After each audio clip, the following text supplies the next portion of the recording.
손어른, 저희가 잘못했습니다. 죄를 한 번만 봐주세요. 여기 본점 믿으면 저희 10년 사업이 다 날아갑니다. 영자는 차갑게 내려다보았습니다. 지금 왜 사과하세요? 제가 건물주라서요? 아니면 진심으로 잘못을 뉘우쳐서요? 서강호 부부는 아무 말도 하지 못했습니다. 그때 내 손주 돌잔치에 나보고 오지 말라고 했죠? 시장 냄새 난다고요. 영자가 자리에서 일어났습니다. 3개월 안에 나가세요. 더 이상 볼 일 없을 겁니다. 안녕하세요, 구독자 여러분. 오늘도 찾아와 주셔서 감사합니다. 여러분은 지금 어디에서 무엇을 하며 이 이야기를 듣고 계신가요? 출퇴근길 지하철 아닌지, 집에서 쉬면서인지, 아니면 밤에 잠들기 전인지 댓글로 남겨주세요. 그곳으로 큰 행운이 깃들길 진심으로 바라겠습니다. 여러분의 댓글 하나하나가 저에게 큰 힘이 됩니다. 그리고 사연 시작 전 구독과 좋아요 꼭 눌러주시면 감사하겠습니다. 새벽 4시. 아직 해가 뜨려면 한참 남은 시간이었습니다. 경기도 광명시 철산동. 오래된 재래시장 골목. 대부분의 가게들은 철문을 굳게 내린 채 잠들어 있었습니다. 가로등 불빛만이 텅 빈 골목을 희미하게 비추고 있었죠. 그 고요한 시장 한가운데 유일하게 불이 켜진 가게가 하나 있었습니다. 영자네 손두부. 낡은 간판 아래로 따뜻한 불빛이 새어나왔습니다. 그리고 그 안에서 묵묵히 두부를 만드는 한 여인이 있었습니다. 윤영자. 올해로 72살.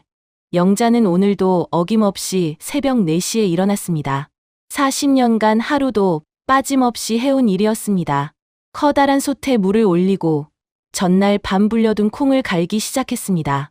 맷돌이 돌아가는 소리가 조용한 가게 안을 채웠습니다. 손끝은 거칠었습니다. 수십 년간 찬물에 손을 담그고 뜨거운 솥을 만지며 생긴 굳은 살이 손바닥 가득했습니다. 허리도 예전 같지 않았습니다. 오래 서 있으면 허리 아래쪽이 뻐근하게 결렸죠. 그래도 영자는 쉬지 않았습니다. 아이고, 오늘도 일찍 나오셨네. 옆 가게 생선 장수 아주머니가 새벽 준비를 하며 고개를 내밀었습니다. 응, 자다 보니까 눈이 떠지더라고. 나이 들면 잠이 없어. 영자는 웃으며 대답했습니다. 그래도 좀 쉬엄쉬엄 하세요. 몸이 재산인데. 일하는 게 좋아. 가만히 있으면 더 아파. 움직여야 덜 아프더라고. 영자는 다시 두부 만드는 일에 집중했습니다. 콩물을 끓이고 간수를 넣고 정성스럽게 저어가며 두부를 굳혔습니다. 김이 모락모락 피어오르는 솥 앞에서 영자의 얼굴에도 땀방울이 맺혔습니다. 영자의 인생은 순탄하지 않았습니다. 24살에 결혼했습니다. 남편은 성실한 사람이었습니다.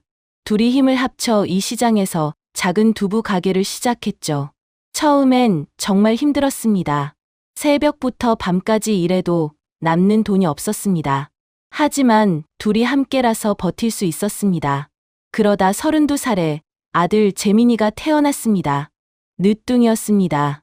포기하고 있던 아이였는데 하늘이 준 선물처럼 찾아왔죠.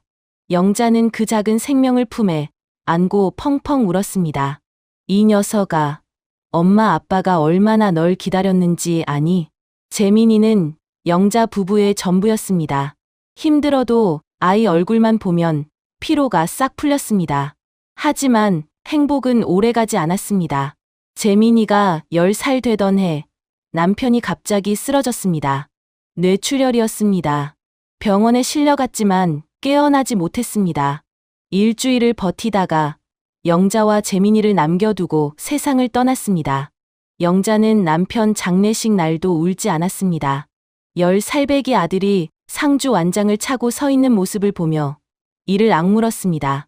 울면 안 돼. 내가 무너지면 이 아이는 어떡해. 장례가 끝나고 시장으로 돌아왔습니다.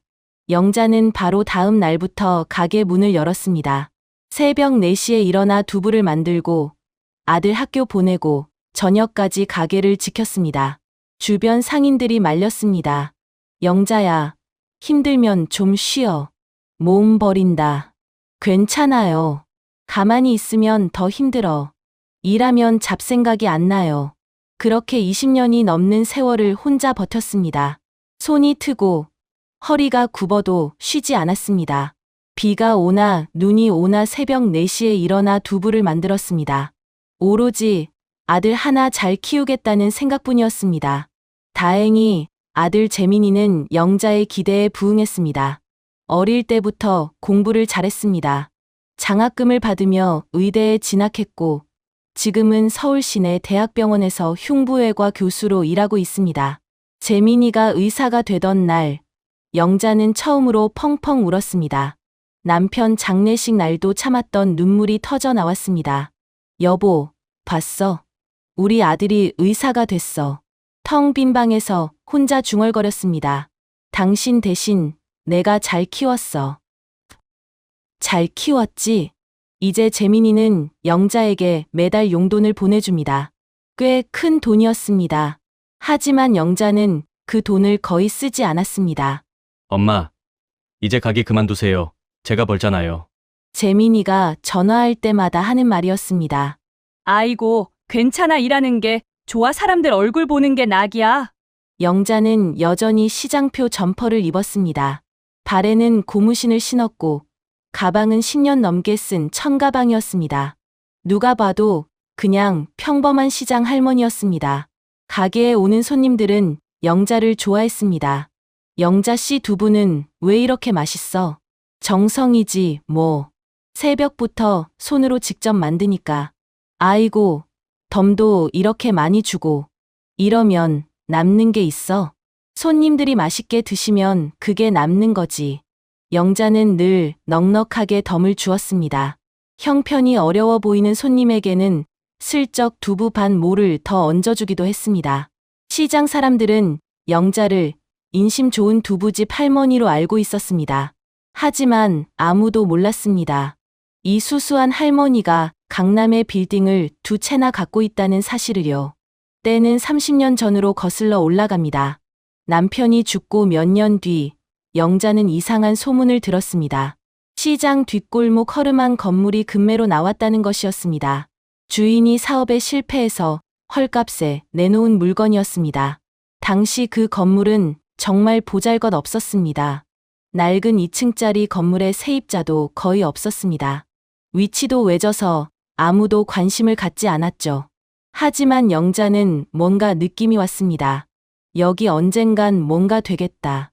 평생 모은 돈에 남편 보험금까지 합쳐서 그 건물을 샀습니다.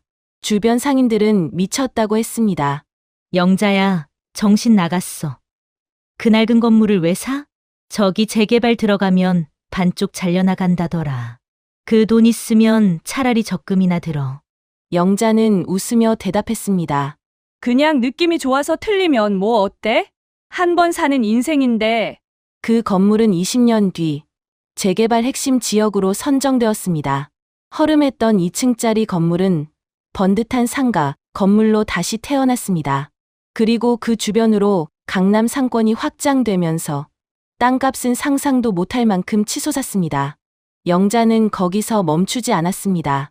첫 번째 건물에서 나오는 임대 수입으로 조금씩 다른 부동산을 매입했습니다. 남들이 관심 없어하는 외진 땅, 낡은 건물들을 골라서 샀습니다. 그리고 시간이 지나자 그 땅들도 하나둘 가치가 올랐습니다. 지금 영자는 강남 핵심 상권의 빌딩 2채, 상가 3개를 소유하고 있습니다. 월 임대 수입만 8천만 원이 넘습니다. 하지만 영자는 변하지 않았습니다. 여전히 새벽 4시에 일어나 두부를 만들었습니다. 여전히 시장표 점퍼에 고무신을 신었습니다. 가게 단골들과 수다 떨며 웃는 것이 하루의 낙이었습니다. 아들 재민이도 어머니의 재산을 정확히 몰랐습니다. 영자가 굳이 말하지 않았기 때문입니다. 돈이 있다고 자랑할 게 뭐 있어. 편하게 살면 그만이지. 영자는 그렇게 생각했습니다. 어느 가을 저녁이었습니다. 가게 문을 닫고 정리를 하고 있는데 갑자기 전화가 왔습니다. 아들 재민이었습니다. 엄마, 나 지금 갈게 드릴 말씀이 있어. 목소리가 이상했습니다. 평소와 다르게 긴장한 듯한 느낌이었습니다. 무슨 일인데? 전화로 하면 안 돼. 직접 가서 말씀드릴게요. 1시간 후, 재민이가 가게에 도착했습니다. 영자는 따뜻한 순두 부찌개를 끓여 밥상을 차렸습니다. 아들이 어릴 때부터 좋아하던 음식이었습니다. 밥부터 먹어 배고프지? 네, 고마워요, 엄마. 재민이는 숟가락을 들었지만 밥은 잘 넘어가지 않는 모양이었습니다. 자꾸 머뭇거리며 영자의 눈치를 살폈습니다. 왜 그래? 무슨 일 있어? 영자가 물었습니다. 재민이는 숟가락을 내려놓더니 고개를 들었습니다. 엄마, 저 결혼하려고요. 영자의 눈이 커졌습니다. 뭐? 결혼? 내 만나는 사람이 있어요. 3년 됐어요. 3년? 이 녀석이 왜 이제야 말해? 영자가 아들의 팔을 때렸습니다. 하지만 얼굴에는 웃음이 번지고 있었습니다. 이름이 뭔데? 뭐 하는 애야? 서하영이라고 해요. 대기업에서 마케팅 팀장으로 일해요. 호, 팀장? 능력 있는 아가씨네. 재민이가 다시 머뭇거렸습니다. 그리고 엄마, 또 뭐야? 아기가 생겼어요. 순간 영자의 손이 멈췄습니다. 뭐라고? 엄마, 손주 보세요. 영자의 눈에 눈물이 고였습니다. 평생 아들 하나만 바라보고 살았습니다. 그 아들이 이제 결혼을 하고 손주까지 생겼다니. 아이고, 아이고. 영자는 아들의 손을 꽉 잡았습니다. 이 녀석아. 엄마가 얼마나 이 날을 기다렸는데. 재민이도 눈시울이 붉어졌습니다. 엄마 고생 많이 하셨잖아요. 이제 좀 편하게 사세요. 손주도 보시고. 영자는 고개를 저었습니다. 에이, 난 괜찮아. 두부 만드는 게 좋아서 하는 거야. 두 모자는 따뜻한 순두 부찌개를 나눠 먹으며 한참을 이야기했습니다. 밥을 다 먹고 나서 재민이가 말했습니다. 근데 엄마, 하영이 부모님이 한번 뵙자고 하시는데요. 그래? 당연히 봐야지. 결혼하는데 얼굴도 안 보고 어떻게 해? 강남에서 한우집을 하세요. 명품 한우라고 꽤 크게 하시나 봐요. 3개 지점이 있대요. 영자는 빙그레 웃었습니다. 한우집. 좋네 사돈 덕분에 고기 많이 얻어먹겠다. 재민이도 웃었습니다. 엄마는 맨날 먹을 것만 생각하세요. 먹는 게 제일 좋지 뭘. 영자는 설거지를 하며 콧노래를 흥얼거렸습니다. 손주, 손주라니. 평생 아들 하나 바라보며 살았는데 이제 손주까지 본다니. 이보다 더 큰 축복이 어디 있을까요? 여보, 들었어? 우리 손주 생긴대. 영자는 마음속으로 하늘에 있는 남편에게 말했습니다. 당신도 하늘에서 보고 있지? 우리 재민이가 이렇게 컸어. 그날 밤, 영자는 오랜만에 푹 잤습니다. 꿈속에서 남편이 나왔습니다. 환하게 웃으며 손을 흔들고 있었습니다. 영자도 웃으며 손을 흔들었습니다. 행복한 밤이었습니다. 하지만 영자는 아직 몰랐습니다. 그 명품 한우집이 바로 자신의 건물에 있다는 사실을요. 그리고 곧 만나게 될 예비 사돈이 어떤 사람들인지를요. 상견례 날이 밝았습니다. 영자는 며칠 전부터 마음이 들떠 있었습니다. 아들 며느리감을 처음으로 만나는 날이었으니까요. 어떤 아가씨일지 궁금하기도 하고 걱정이 되기도 했습니다. 새벽부터 일어나 가게 일을 서둘러 마쳤습니다. 평소보다 2시간이나 일찍 문을 닫았습니다. 옆 가게 생선 장수 아주머니가 의아한 표정으로 물었지만 영자는 빙그레 웃기만 했습니다. 집으로 돌아온 영자는 장롱 깊숙이 넣어두었던 한복을 꺼냈습니다. 10년 전 아들 의대 졸업식 때 입었던 옷이었습니다. 연보라색 저고리에 짙은 자주색 치마. 화려하진 않았지만 단정하고 품이 있는 한복이었습니다. 다리미로 정성껏 구김을 폈습니다. 거울 앞에 서서 옷매무새를 살폈습니다. 주름진 얼굴이 눈에 들어왔지만 영자는 개의치 않았습니다. 중요한 건 겉모습이 아니라 마음이라고 생각했으니까요. 머리는 단정하게 뒤로 묶었습니다. 귀걸이나 목걸이 같은 장신구는 하지 않았습니다. 평생 그런 것에 관심이 없었습니다. 손에 든 가방도 평소 들고 다니던 낡은 청가방이었습니다.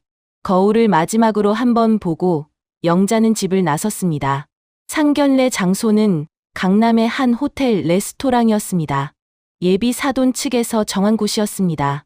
영자는 호텔에 들어서면서 살짝 주눅이 들었습니다. 천장이 높고 샹들리에가 번쩍이는 로비는 시장과는 완전히 다른 세계 같았습니다. 레스토랑 입구에서 직원이 영자를 안내했습니다. 창가 쪽 VIP 테이블로 향했습니다. 아들 재민이가 먼저 와서 기다리고 있었습니다. 영자는 자리에 앉아 주변을 둘러보았습니다. 테이블마다 우아한 식기가 세팅되어 있었고 은은한 클래식 음악이 흘러나왔습니다. 메뉴판을 펼쳐보니 음식 이름이 전부 영어와 프랑스어였습니다. 가격도 적혀 있지 않았습니다. 영자는 속으로 생각했습니다. 가격도 안 적혀 있으면 얼마인지 어떻게 알아. 참 희한한 데네. 잠시 후 레스토랑 입구가 소란스러워졌습니다. 예비 사돈 가족이 도착한 것이었습니다. 서강호와 최미선 부부가 먼저 들어왔습니다. 그 뒤를 따라 딸 하영이 걸어왔습니다. 영자는 자리에서 일어나 인사를 준비했습니다. 그런데 그들의 모습을 보는 순간 살짝 당황했습니다. 서강호는 번쩍이는 금색 버튼이 달린 검정 정장을 입고 있었습니다. 손목에는 커다란 금시계가 빛났고 구두는 반질반질하게 광이 났습니다. 최미선은 더했습니다. 머리부터 발끝까지 온통 명품이었습니다. 귀에는 커다란 다이아몬드 귀걸이가 흔들렸고 목에는 금목걸이가 여러 겹 걸려 있었습니다. 손에 든 가방도 영자가 TV에서 본 적 있는 유명 브랜드였습니다. 두 사람은 영자 앞에 서더니 위아래로 훑어봅니다. 그 눈빛이 미묘하게 변하는 것을 영자는 느꼈습니다. 서강호가 먼저 입을 열었습니다. 아이고, 안녕하십니까. 처음 뵙겠습니다. 네, 안녕하세요. 재민이 어머니입니다. 영자가 공손히 인사했습니다. 최미선도 억지 웃음을 지으며 고개를 숙였습니다. 하지만 그 얼굴에는 실망한 기색이 역력했습니다. 자리에 앉았습니다. 서강호가 와인 리스트를 펼치며 능숙하게 주문을 했습니다. 영자는 알아듣지 못하는 와인 이름들이 오갔지만 내색하지 않았습니다. 음식이 나오기를 기다리는 동안 서강호가 본격적으로 말을 시작했습니다. 자신이 얼마나 성공한 사업가인지를 장황하게 늘어놓았습니다. 강남에서 명품 한우라는 프랜차이즈를 운영하고 있다는 것, 세계 지점을 갖고 있다는 것, 재벌가와 연예인들이 단골이라는 것, 최근에는 모 대기업 회장의 칠순 잔치까지 맡았다는 것. 최미선도 틈틈이 끼어들었습니다. 자신이 입고 있는 옷이 어느 브랜드인지, 가방이 얼마짜리인지, 지난달 유럽 여행에서 뭘 사왔는지를 자랑했습니다. 영자는 고개를 끄덕이며 들었습니다. 대단하네요. 좋으시겠네요. 적당히 맞장구를 쳤습니다. 그러다 서강호가 영자를 바라보며 물었습니다. 근데 사돈 어른은 뭐 하세요? 영자가 담담하게 대답했습니다. 저요? 시장에서 두부 만들어요. 한 40년 됐네요. 순간 테이블 위에 정적이 흘렀습니다. 서강호와 최미선이 서로 눈짓을 교환했습니다. 하영도 살짝 눈살을 찌푸렸습니다. 최미선이 먼저 반응했습니다. 아, 두부요? 시장에서요? 요즘도 그런 일 하시는 분이 계시구나. 신기하네요. 그때부터 분위기가 달라졌습니다. 서강호 부부의 태도가 눈에 띄게 변했습니다. 아까까지 그나마 유지하던 예의가 슬슬 사라지기 시작했습니다. 서강호가 재민을 보며 말했습니다. 자네 어머니 노후 준비는 좀 되셨나? 시장 장사가 뭐 얼마나 되겠어. 나중에 젊은 사람들한테 부담되면 안 되지 않겠나. 최미선은 영자의 한복을 훑어보며 중얼거렸습니다. 요즘은 한복도 명품이 있던데요. 이건 좀 스타일이 옛날 것 같네요. 영자는 속으로 씁쓸했지만 참았습니다. 아들 결혼 앞둔 자리에서 분위기를 망치고 싶지 않았습니다. 그저 조용히 음식을 먹었습니다. 하영은 내내 영자와 눈을 잘 마주치지 않았습니다. 휴대폰만 만지작거리거나 부모님과만 대화했습니다. 영자가 말을 걸어도 짧게 대답하고 다른 데를 쳐다보았습니다. 재민이가 중간중간 분위기를 띄우려 애썼지만 역부족이었습니다. 무거운 공기가 테이블을 감쌌습니다. 식사 중간에 하영이 자리에서 일어났습니다. 화장실에 다녀오겠다고 했습니다. 최미선도 따라 일어났습니다. 나도 좀 나갔다 올게요. 두 사람이 나가고 영자는 물을 마시다가 잠시 후 자신도 화장실에 가기로 했습니다. 레스토랑 복도를 걸어가는데 화장실 앞 라운지에서 익숙한 목소리가 들려왔습니다. 하영과 최미선이었습니다. 두 사람은 영자가 오는 줄 모르고 이야기를 나누고 있었습니다. 영자는 모퉁이에서 발걸음을 멈췄습니다. 듣고 싶지 않았지만 그들의 대화가 귀에 들어왔습니다. 하영의 목소리였습니다. 엄마, 시어머니 될 사람이 너무 촌스러워. 시장 냄새 나는 것 같아. 옷도 그렇고 가방도 그렇고. 최미선이 대답했습니다. 그러게 우리 딸이 아깝지. 손톱만한 두부집에서 평생 일했으면 가진 것도 없을 거 아니야. 하영이 한숨을 쉬었습니다. 그래도 재민 오빠가 의사니까 참는 거야. 시어머니는 그냥 없는 셈 치자. 명절 때나 얼굴 보면 되지 뭐. 최미선이 웃었습니다. 그래, 똑똑하네.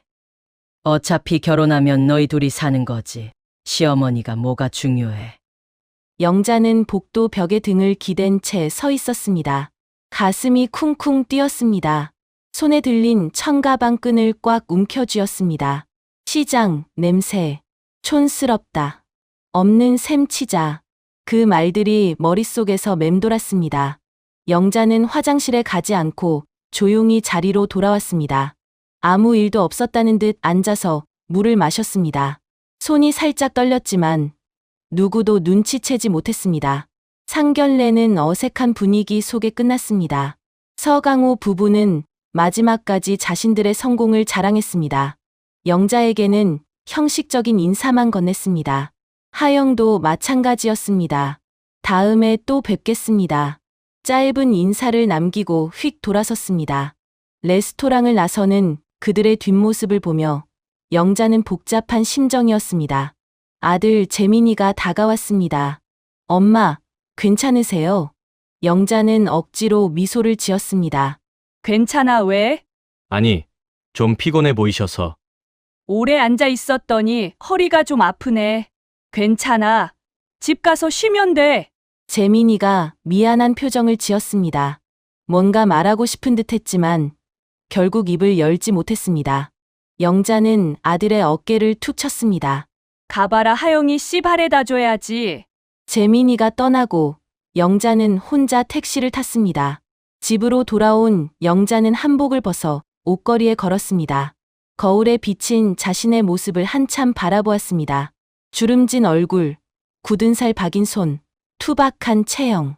젊었을 때는 나름 예뻤다는 소리도 들었는데 이젠 그냥 늙은 할머니일 뿐이었습니다.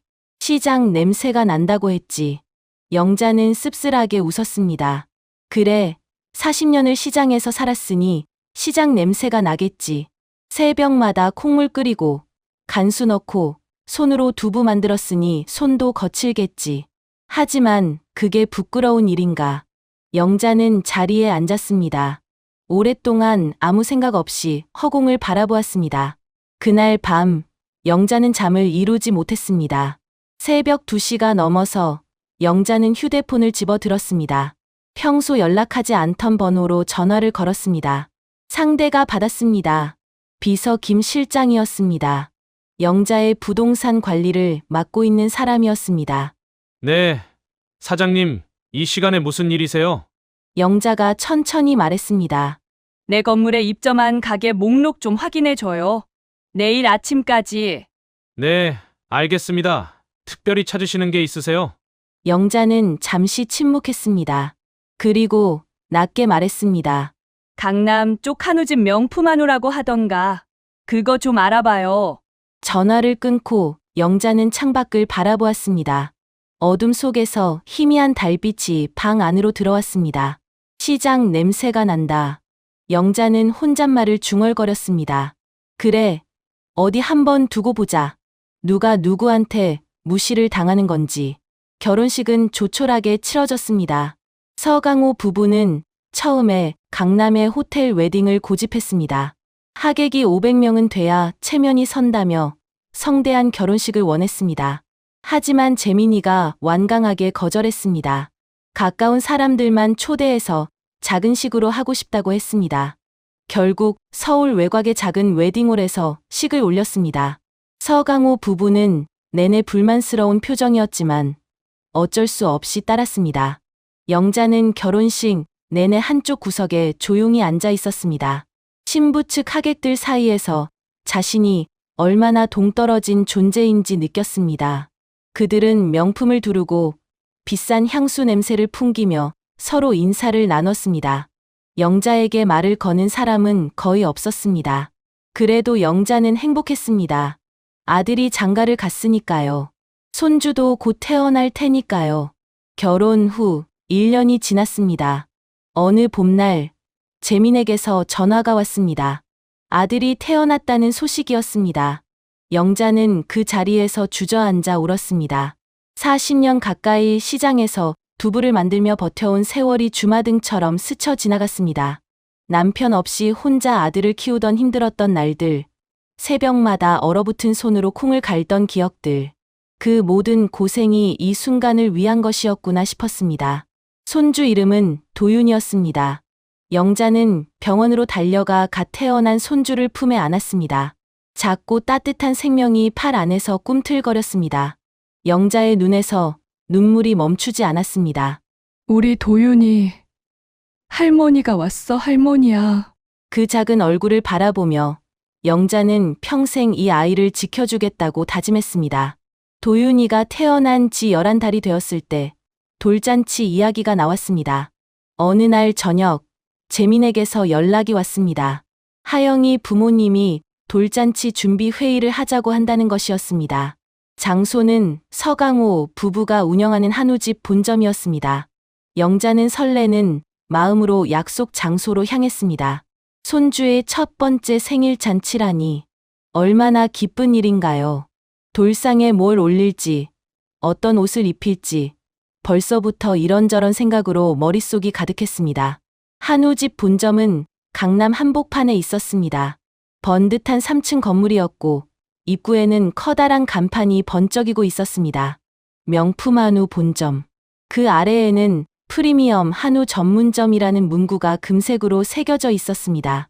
영자는 안으로 들어갔습니다. VIP룸으로 안내받았습니다. 서강호 부부와 하영이 이미 와 있었습니다. 자리에 앉자마자 서강호가 서류 뭉치를 꺼냈습니다. 돌잔치 준비 계획서였습니다. 장소, 음식, 하객 명단, 답례품, 사진 촬영까지 모든 것이 이미 정해져 있었습니다. 서강호가 서류를 넘기며 설명했습니다. 장소는 자신들의 한우집 VIP룸으로 했다고 했습니다. 하객은 300명 정도 예상하고 있고 음식은 당연히 자신들이 준비할 것이라고 했습니다. 답례품도 프리미엄 한우 세트로 정했다고 했습니다. 영자는 계획서를 훑어봤습니다. 꼼꼼하게 준비했다는 건 알겠는데 어딘가 이상했습니다. 자신의 의견을 물어보는 부분이 하나도 없었습니다. 영자가 조심스럽게 입을 열었습니다. 저도 손주 돌잔치에 뭔가 해주고 싶은데요. 서강호가 손을 저었습니다. 아이고, 사돈어른은 신경 쓰지 마세요. 저희가 다 준비할게요. 그냥 당에 오시기만 하면 됩니다. 최미선도 거들었습니다. 맞아요, 사돈어른이 뭘 준비하시겠어요. 힘드시잖아요. 저희한테 맡기세요. 영자는 찜찜했지만 일단 고개를 끄덕였습니다. 잠시 뒤 영자가 다시 말을 꺼냈습니다. 그럼 내가 돌상에 올릴 떡이라도 만들까요? 직접 만든 떡이 정성이 들어가서 좋잖아요. 순간 테이블 위에 어색한 침묵이 흘렀습니다. 서강호와 최미선이 서로 눈짓을 교환했습니다. 하영이 살짝 눈살을 찌푸렸습니다. 최미선이 먼저 반응했습니다. 아이고, 사돈어른 떡은 저희가 이미 주문했어요. 압구정에 있는 유명한 떡집인데요. 한 상에 300만 원짜리예요. 영자가 말했습니다. 그래도 할머니가 직접 만든 떡을 올리면 의미가 있지 않겠어요? 서강호가 고개를 저었습니다. 사돈어른, 솔직히 말씀드릴게요. 저희 손님들 중에 재벌가 사모님들도 계시고 연예인들도 와요. 그런 분들 앞에서 시장 떡을 올리면 아무래도 체면이 좀 그렇잖아요. 영자의 얼굴이 굳어졌습니다. 시장 떡이라는 말이 가슴에 박혔습니다. 최미선이 덧붙였습니다. 사돈어른 마음은 알겠는데요. 요즘은 다 이렇게 해요. 직접 만드는 건 옛날 방식이고 지금은 전문 업체에 맡기는 게 대세예요. 영자는 더 이상 떡 이야기를 꺼내지 않았습니다. 하지만 속은 편치 않았습니다. 손주 돌잔치인데 할머니인 자신이 할 수 있는 게 아무것도 없다니 그저 손님처럼 와서 앉아있다 가라는 것이었습니다. 회의가 끝나갈 무렵 최미선이 무심한 듯 말을 꺼냈습니다. 아, 그리고 사돈어른. 당일 복장 좀 신경 써주세요. 영자가 물었습니다. 복장이요. 최미선이 영자의 옷차림을 훑어보며 말했습니다. 내 손님들이 많이 오시니까요. 좀 격식 있게 차려입으셔야 할 것 같아서요. 시장에서 입으시던 그런 옷은 좀 곤란할 것 같아요. 영자는 아무 말도 하지 못했습니다. 오늘 입고 온 옷도 나름 신경 써서 입은 것이었는데 그들의 눈에는 여전히 부족해 보이는 모양이었습니다. 서강호가 기침을 하며 덧붙였습니다. 손님들이 오해할 수도 있으니까요. 괜히 분위기가 어색해지면 안 되잖아요. 영자는 고개를 끄덕였습니다. 더 이상 할 말이 없었습니다. 회의가 끝나고 자리에서 일어나려는 순간 서강호가 말했습니다. 아, 사돈어른 하나만 더 말씀드릴게요. 영자가 돌아보았습니다. 서강호가 머뭇거리더니 입을 열었습니다. 당일 손님들 중에 저희 사업 파트너분들도 많이 오세요. 아무래도 첫인상이 중요하잖아요. 영자가 물었습니다. 그래서요? 서강호가 최미선과 눈을 마주치더니 말했습니다. 그러니까 사돈어른은 당일 좀 늦게 오시거나 아니면 최미선이 말을 받았습니다. 아니면 안 오셔도 괜찮을 것 같아요.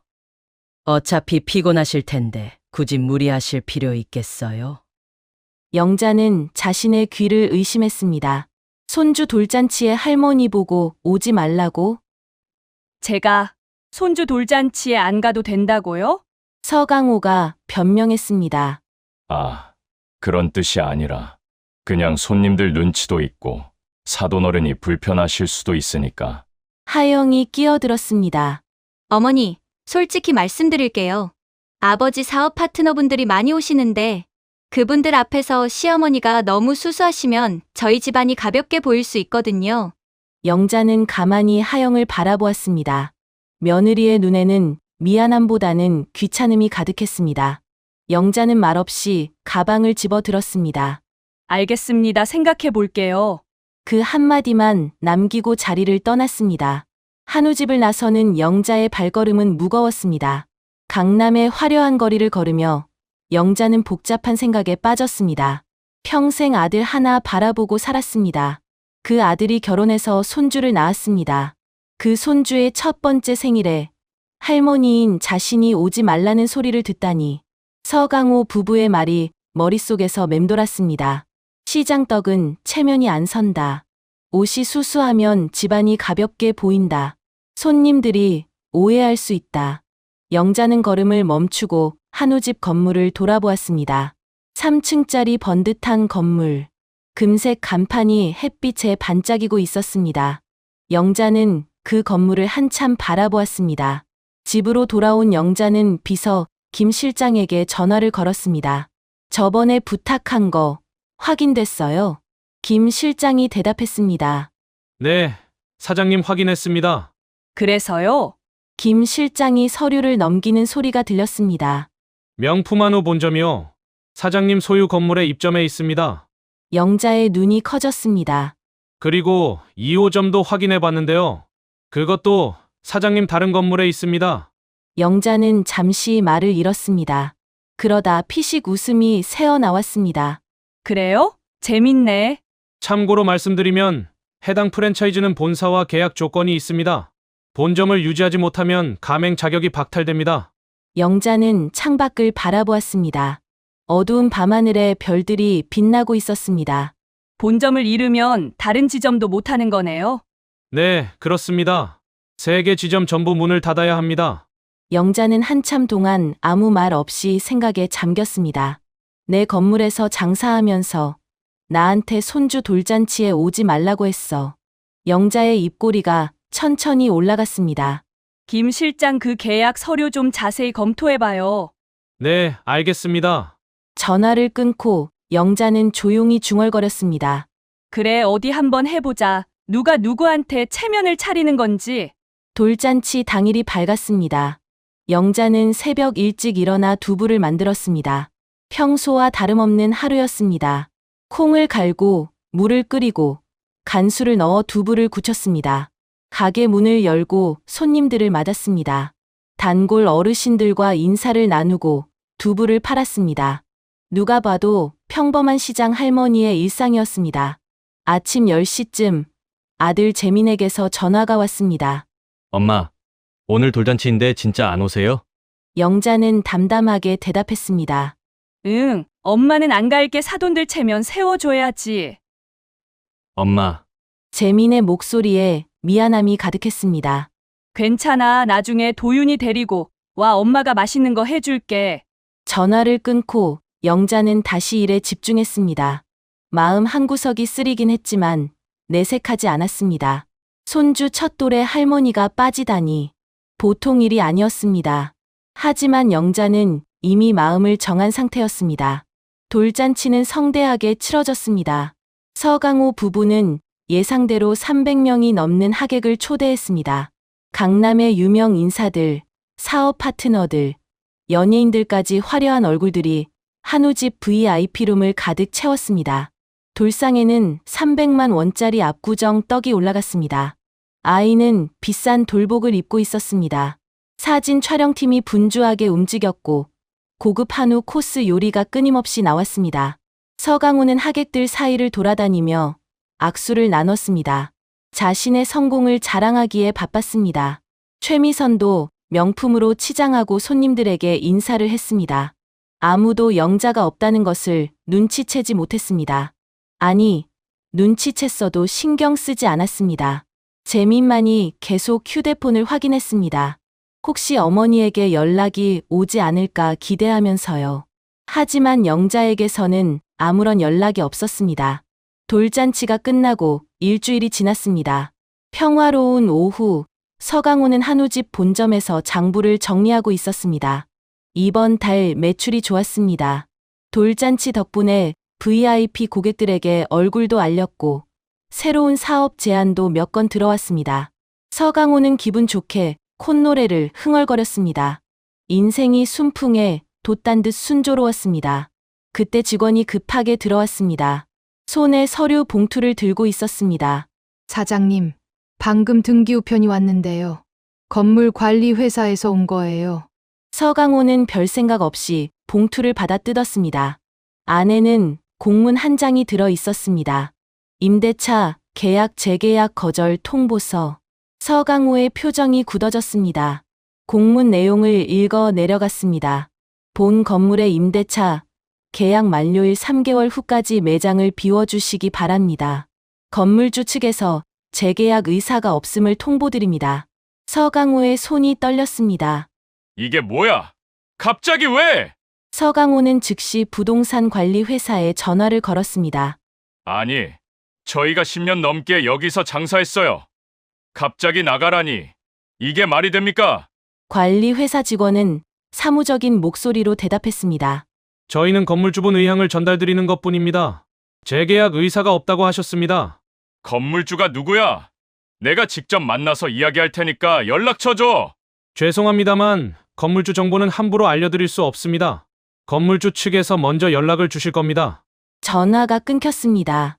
서강호는 휴대폰을 책상에 내던졌습니다. 최미선이 급하게 달려왔습니다. 여보, 무슨 일이야? 왜 그래? 서강호가 공문을 내밀었습니다. 최미선의 얼굴도 창백해졌습니다. 뭐야 이게, 나가라고. 모르겠어. 갑자기 이러네. 최미선이 공문을 다시 읽었습니다. 여보, 여기 본점이야. 본점 잃으면 프랜차이즈 자격 박탈되는 거 알지? 2호점, 3호점도 다 문 닫아야 해. 서강호의 얼굴이 더욱 일그러졌습니다. 10년간 쌓아온 사업이 한순간에 날아갈 판이었습니다. 며칠간 서강호 부부는 건물주가 누구인지 알아내려고 백방으로 뛰었습니다. 부동산 등기부등본을 떼어봤지만 법인 명의로 되어 있어서 정확히 누군지 알 수가 없었습니다. 관리회사에 아무리 전화해도 건물주 정보는 알려주지 않았습니다. 그러던 어느 날 관리회사에서 연락이 왔습니다. 건물주가 직접 만나자고 한다는 것이었습니다. 장소는 강남의 한 사무실이었습니다. 서강호 부부는 즉시 준비를 했습니다. 비싼 과일 바구니와 홍삼 세트를 사들고 최대한 예의 바른 모습을 갖추었습니다. 무슨 수를 써서라도 재계약을 받아내야 했습니다. 약속 장소에 도착했습니다. 강남의 한 오피스텔 건물 15층이었습니다. 서강호는 긴장된 표정으로 초인종을 눌렀습니다. 문이 열렸습니다. 안쪽에 누군가 앉아 있었습니다. 창문으로 들어오는 햇빛 때문에 얼굴이 잘 보이지 않았습니다. 서강호가 먼저 인사했습니다. 안녕하십니까. 명품한우 대표 서강호입니다. 오늘 시간 내주셔서 감사합니다. 그 사람이 천천히 고개를 돌렸습니다. 역광 속에서 얼굴이 드러났습니다. 서강호와 최미선은 그 자리에서 얼어붙었습니다. 어머, 어서 오세요, 사돈. 윤영자였습니다. 서강호의 입이 떡 벌어졌습니다. 사돈 어른이 왜 여기? 영자는 차분한 표정으로 대답했습니다. 왜긴요? 여기가 제 사무실인데요. 최미선이 더듬거렸습니다. 무슨 말씀이세요? 영자는 테이블 위에 놓인 서류를 가리켰습니다. 건물 등기부등본이었습니다. 사돈들 가게가 있는 그 건물 제 거예요. 2호점이 있는 건물도요. 서강호의 얼굴이 창백해졌습니다. 최미선은 손에 들고 있던 과일 바구니를 떨어뜨릴 뻔했습니다. 영자가 말을 이었습니다. 상견례 때 저를 뭐라고 하셨죠? 시장 냄새 나는 촌스러운 할머니라고 했나요? 최미선이 황급히 손을 저었습니다. 그건 오해예요. 저희가 그런 뜻으로 말한 게 아니라. 영자가 말을 끊었습니다. 내 손주 돌잔치에 나보고 오지 말라고도 했죠. 손님들이 오해할 수 있다고요. 시어머니가 수수하면 집안이 가볍게 보인다고요. 서강호 부부는 아무 말도 하지 못했습니다. 그때 자신들이 했던 말들이 부메랑이 되어 돌아온 것이었습니다. 서강호가 급하게 무릎을 꿇었습니다. 사돈 어른, 저희가 잘못했습니다. 제발 한 번만 봐주세요. 최미선도 따라 무릎을 꿇었습니다. 저희가 눈이 없었어요. 정말 죄송합니다. 앞으로 잘할게요. 영자는 그들을 내려다보았습니다. 얼마 전까지 자신을 무시하고 깔보던 사람들이었습니다. 손주 돌잔치에 오지 말라고 했던 사람들이었습니다. 시장 냄새가 난다고 뒤에서 험담하던 사람들이었습니다. 그들이 지금은 바닥에 무릎을 꿇고 용서를 빌고 있었습니다. 영자가 조용히 물었습니다. 지금 왜 사과하세요? 서강호가 고개를 들었습니다. 제가 건물주라서요? 아니면 진심으로 잘못을 뉘우쳐서요? 서강호와 최미선은 아무 말도 하지 못했습니다. 그들의 눈에는 진심, 어린 반성보다는 두려움과 절박함만 가득했습니다. 영자는 천천히 자리에서 일어났습니다. 사과는 상처받은 그 순간에 해야 의미가 있는 거예요. 최미선이 울먹였습니다. 사돈 어른, 저희가 정말 잘못했어요. 제발요. 여기 본점 잃으면 저희 10년 사업이 다 날아가요. 영자가 대답했습니다. 알아요. 본점 잃으면 가맹 자격 박탈되고 다른 지점도 다 문 닫아야 한다는 거 저도 다 알아봤어요. 서강호가 애원했습니다. 그걸 아시면서 왜 이러세요? 저희가 뭘 어떻게 하면 되겠습니까? 영자는 창밖을 바라보았습니다. 강남의 빌딩들이 햇빛에 반짝이고 있었습니다. 지금 하는 사과는 사과가 아니에요. 돈 때문이잖아요. 영자는 서류 봉투를 집어들었습니다. 3개월 안에 나가세요. 더 이상 볼 일 없을 겁니다. 서강호가 벌떡 일어났습니다. 사돈 어른, 이건 너무 하신 거 아닙니까? 저희 인생을 이렇게 망가뜨리시면 어떡합니까? 영자가 돌아보았습니다. 눈빛이 차가웠습니다. 내 손주 돌잔치에 나보고 오지 말라고 했을 때 내 인생은 생각 안 하셨죠? 서강호는 말문이 막혔습니다. 영자가 덧붙였습니다. 사람을 겉모습으로 판단하면 안 돼요. 시장에서 두부 판다고 무시하셨죠? 그 시장 할머니가 사돈들 가게 건물주인 줄은 꿈에도 모르셨겠지요. 최미선이 다시 매달렸습니다. 사돈어른, 제발요 한 번만 기회를 주세요. 앞으로는 정말 잘할게요. 영자는 고개를 저었습니다. 기회는 처음부터 있었어요. 사돈들이 스스로 걷어찬 거예요. 영자는 문을 열고 나갔습니다. 뒤에서 서강호 부부의 울음소리가 들렸지만 돌아보지 않았습니다. 사무실을 나온 영자는 엘리베이터를 탔습니다. 혼자 남은 엘리베이터 안에서 영자는 깊은 한숨을 내쉬었습니다. 속이 시원하지만은 않았습니다. 복수를 했다고 해서 상처가 아무는 건 아니었습니다. 상견례 날 들었던 그 말들, 돌잔치에서 배제당했던 그 기분은 여전히 가슴 한구석에 남아 있었습니다. 하지만 후회는 없었습니다. 사람이 사람을 무시하면 안 되는 거야. 영자는 혼잣말을 중얼거렸습니다. 엘리베이터 문이 열렸습니다. 영자는 천천히 걸어 나왔습니다. 밖에는 따뜻한 봄 햇살이 내리쬐고 있었습니다. 영자는 잠시 하늘을 올려다보았습니다. 여보, 나 잘한 거 맞지? 하늘에 있는 남편에게 물었습니다. 대답은 없었지만 마음은 한결 가벼워진 느낌이었습니다. 3개월이 지났습니다. 서강호 부부의 한우집 본점은 결국 문을 닫았습니다. 프랜차이즈 본사와의 계약도 해지되었습니다. 본점을 유지하지 못하면 가맹 자격이 박탈된다는 조항 때문이었습니다. 10년간 쌓아올린 사업이 한순간에 무너졌습니다. 2호점과 3호점도 연달아 문을 닫았습니다. 직원들은 하나둘 떠났고 단골 손님들도 발길을 끊었습니다. 강남 한복판에서 번듯하게 장사하던 명품 한우는 이제 간판만 남은 빈 건물이 되었습니다. 서강호 부부는 남은 재산을 정리해서 경기도 외곽의 작은 고깃집을 다시 열었습니다. 예전처럼 번듯한 가게는 아니었습니다.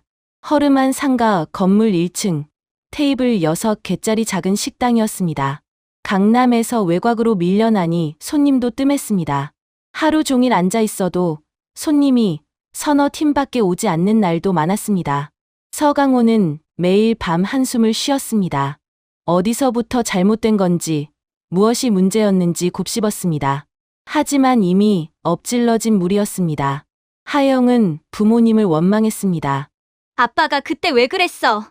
시어머니한테 왜 그렇게 했냐고. 서강호는 고개를 숙인 채 아무 말도 하지 못했습니다. 돌잔치에 오지 말라고 한 게 누구야? 시장 냄새 난다고 무시한 게 누구냐고. 최미선이 끼어들었습니다. 우리만 잘못한 거냐? 너도 같이 있었잖아. 하영은 입술을 깨물었습니다. 틀린 말이 아니었습니다. 자신도 그 자리에 있었습니다. 자신도 시어머니를 무시하고 배제하는 데 동조했습니다. 하영은 방으로 들어가 문을 닫았습니다. 침대에 누워 천장을 바라보았습니다. 결혼 전 재민을 처음 만났을 때가 떠올랐습니다. 성실하고 다정한 사람이었습니다. 의사라는 직업도 마음에 들었지만 그보다 그의 따뜻한 성품에 끌렸습니다. 그런데 자신은 그런 사람의 어머니를 무시했습니다. 겉모습만 보고 판단했습니다. 시장에서 두부를 판다는 이유만으로, 옷이 수수하다는 이유만으로 하영의 눈에서 눈물이 흘러내렸습니다. 한편 재민은 깊은 고민에 빠져 있었습니다. 아내의 가족이 어머니에게 한 일을 생각하면 화가 치밀었습니다. 손주 돌잔치에 할머니를 오지 말라고 했다는 사실을 나중에야 알았습니다. 그때 자신이 더 강하게 나섰어야 했는데 그러지 못한 것도 후회가 됐습니다. 재민은 어머니를 찾아갔습니다. 시장 두부집에서 영자는 여느 때처럼 두부를 만들고 있었습니다. 엄마, 저 이혼하려고요. 영자의 손이 멈췄습니다. 왜? 하영이 가족이 엄마한테 한 짓을 생각하면 도저히 같이 살 수가 없어요. 영자는 아들을 바라보았습니다. 화가 나 있는 얼굴이었습니다. 하지만 그 안에는 슬픔도 섞여 있었습니다. 영자가 조용히 아들의 손을 잡았습니다. 재민아, 이혼은 내가 결정할 일이야. 근데 말이다. 엄마가 복수한 건 널 위해서가 아니었어. 재민이 고개를 들었습니다. 엄마, 자신의 자존심 때문이었어. 무시당한 게 너무 억울해서 그랬던 거야. 그걸 알아줬으면 해. 영자가 덧붙였습니다. 하영이한테 기회를 한 번 더 줘봐. 사람은 변할 수도 있으니까. 며칠 후 하영이 시장을 찾아왔습니다. 두부집 앞에서 한참을 망설였습니다. 들어갈 용기가 나지 않았습니다. 몇 번이나 돌아서려다가 결국 문을 밀고 들어갔습니다. 가게 안에는 영자가 혼자 앉아 있었습니다. 장부를 정리하고 있었습니다. 하영을 본 영자의 표정은 담담했습니다. 놀라지도 화를 내지도 않았습니다. 하영은 영자 앞에 섰습니다. 그리고 천천히 무릎을 꿇었습니다. 어머니, 영자가 바라보았습니다. 정말 죄송합니다. 제가 정말 못됐어요. 하영의 눈에서 눈물이 흘러내렸습니다. 어머니가 어떤 분인지도 모르고 겉모습만 보고 판단했어요. 시장에서 일하신다고 무시하고 돌잔치에도 오시지 말라고 하고. 하영은 고개를 숙였습니다. 어머니 마음이 얼마나 아프셨을지 이제야 알 것 같아요. 영자는 아무 말 없이 하영을 바라보았습니다.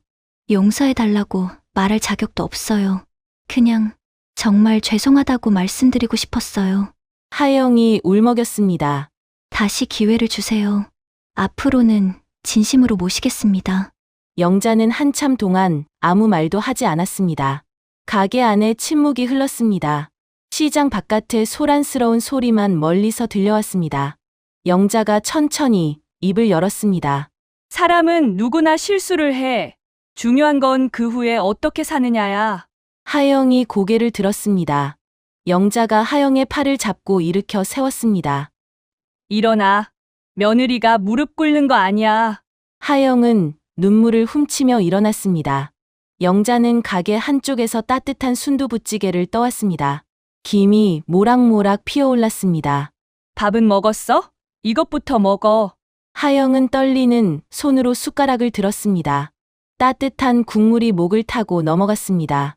눈물인지 국물인지 모를 것이 볼을 타고 흘러내렸습니다. 1년 후, 영자는 서강호 부부의 한우집이 있던 자리에 새로운 가게를 열었습니다. 든든한 두부마을, 독거노인들에게 무료로 두부찌개를 제공하는 곳이었습니다. 운영은 시장에서 오래 알고 지낸 박영숙 부부에게 맡겼습니다. 영자는 낮은 임대료와 함께 든든한 후원자가 되었습니다. 점심시간이 되면 어르신들이 하나둘 모여들었습니다. 따뜻한 두부찌개 한 그릇에 얼굴이 환해졌습니다. 서강호 부부는 외곽에서 작은 고깃집을 운영하며 살고 있었습니다. 예전 같은 허세는 사라졌습니다. 손님 한 명 한 명에게 허리를 숙여 인사했습니다. 힘들었지만 그들은 처음으로 겸손이 무엇인지 배웠습니다.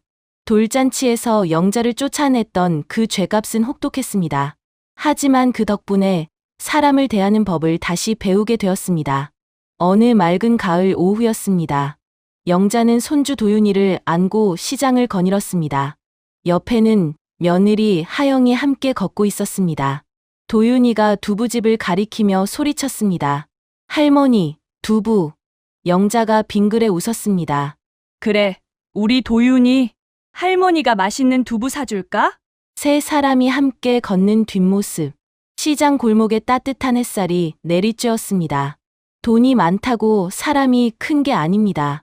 사람은 그 마음이 얼마나 따뜻하냐로 크고 작은 게 정해지는 겁니다. 누군가를 겉모습만 보고 판단하는 순간, 그 사람은 이미 자신의 그릇을 보여주는 것입니다.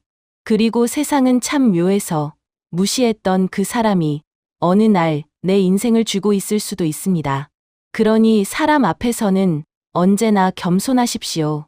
당신이 모르는 누군가의 이야기가 당신보다 훨씬 깊을 수도 있으니까요.